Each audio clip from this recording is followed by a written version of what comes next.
من أهم الحاجات اللي هتساعدك إنك تكملي في مشروعك هي الالتزامات، إنك تلزمي نفسك ببعض الالتزامات في الأول علشان ما تكسليش.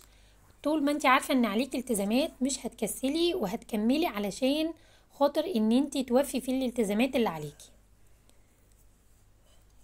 فالزمي نفسك في الأول بجمعية تدخلي فيها علشان تقدري تكملي وما تكسليش، ولكن خدي بالك وانت بتعملي الالتزامات اللي عليكي انك ما تكبريش الالتزامات اللي عليكي اكتر من مقدرتك.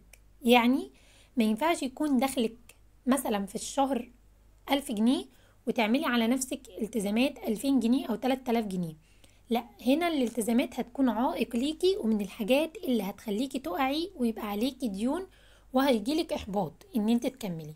ولكن خلي عليك التزامات في متوسط الدخل الشهري بتاعك علشان تقدري تكملي وما تكسليش في نص الطريق.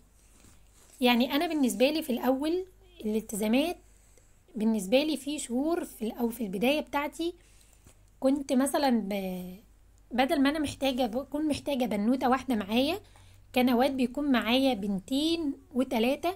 ودي من ضمن الاخطاء اللي انا وقعت فيها في البداية، ان كانت الالتزامات بتكون اكبر من الاحتياج بتاعي او اكبر من الحاجات بتاعتي.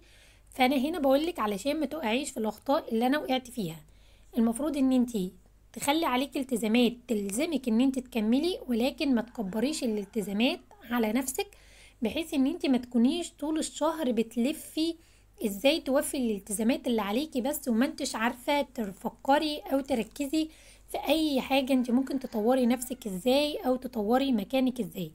فخلي عليك التزامات ولكن في المعقول.